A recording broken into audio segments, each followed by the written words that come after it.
안녕하십니까. 그전 뉴스입니다. 오늘의 핵심 이슈들을 모아 요약본으로 전해드립니다. 지금 이 순간에도 중동에서는 긴장이 고조되고 있습니다. 이란군이 호르무즈 해협을 다시 봉쇄하겠다고 선언하며 국제 유가와 물류의 비상이 걸렸습니다. 미이란 간 종전 양해각서 발효로 통항이 재개된 지 불과 이틀 만에 이란은 미국이 합의를 위반했다고 주장했습니다. 동시에 스위스에서 진행되던 미국과 이란의 협상은 트럼프 미국 대통령의 강경 발언으로 이란 대표단이 협상장을 이탈하며 파행을 겪었습니다. 이란은 호르무즈 통항과 원유 수출 문제에 상당한 진전이 있었다고 밝히기도 했지만 네타냐후 이스라엘 총리는 이란 핵무장 절대 불가와 군사적 압박 지속 입장을 재확인했습니다. 이 모든 사태는 국제 합의의 취약성과 외교적 불확실성을 증폭시키며 세계 경제와 안보에 심각한 우려를 더합니다. 이란의 갑작스러운 호르무즈 해협 재봉쇄는 국제사회의 질서, 유지와 에너지 안보에 대한 제도적 원칙 준수가 얼마나 중요한지를 다시금 일깨웁니다.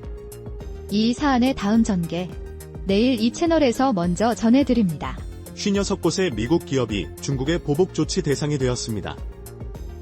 중국 정부는 미국군 관련 기업 10곳을 수출 통제 관리 명단에 올렸습니다.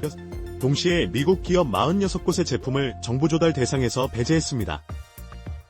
이러한 조치는 미국 국방부가 중국 핵심 기술기업 188곳을 중국 군사기업 명단에 포함한 대대한 맞대응입니다.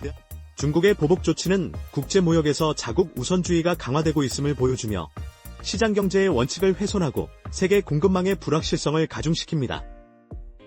이 이슈의 더 깊은 배경, 채널에서 계속 추적하고 있습니다. 지금까지 그전 뉴스였습니다. 김민석 국무총리가 오늘 취임 이후 처음으로 중국을 방문했습니다. 하계 다보스 포럼에서 연설할 예정입니다. 국무총리의 중국 방문은 동북아시아 외교를 강화하고 시장경제 활성화를 위한 실질적인 협력 기회를 모색하는 중요한 계기가 될 것입니다. 이 상황, 계속 지켜봐야 합니다. 알림 설정으로 놓치지 마십시오. 지난 4일간 강원 일부 지역에는 200mm가 넘는 기록적인 강우량이 쏟아졌습니다. 이 비로 인한 피해를 파악하기 위해 산림청이 23일부터 25일까지 강원 산악 지역에 대한 산사태 항공조사를 실시합니다.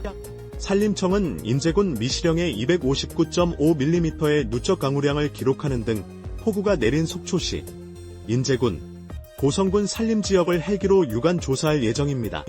항공조사 결과 산사태가 확인되면 드론을 통한 정밀 현장 조사도 추가 진행됩니다. 기록적인 강우량 이후 산림청의 신속한 산사태 항공조사는 국민의 생명과 재산을 보호하기 위한 국가의 제도적 재난 대응 원칙을 보여줍니다. 이 사안의 다음 전개, 내일 이 채널에서 먼저 전해드립니다. 지금까지 그전 뉴스였습니다. 18세 고등학생 한 명이 너울성 파도에 휩쓸려 실종되었습니다. 강원 고성 초도해변에서 발생한 이 실종 사고에 대한 수색이 이틀째 이어지고 있습니다. 현재 동해 중부 앞바다에는 풍랑경보가 발효 중인 가운데 헬기 1대, 경비함정 1척, 구조대원 6명 등 총동원된 해경과 소방, 경찰, 육군 인력 30여 명이 해상과 해안가를 중심으로 수색을 벌이고 있습니다. 너울성 파도에 휩쓸려 실종된 고등학생 수색은 자연재해로부터 개인의 안전을 지키기 위한 끊임없는 노력과 함께 해상 안전 수칙 준수의 중요성을 강조합니다. 이 이슈의 더 깊은 배경, 채널에서 계속 추적하고 있습니다. 더 깊은 뉴스 해설을 원하신다면 구독을 눌러주시기 바랍니다. 오늘 준비한 단신 요약은 여기까지입니다. 매일 핵심만 짚어주는 빠른 뉴스를 원하신다면 구독과 좋아요 부탁드립니다. 고맙습니다.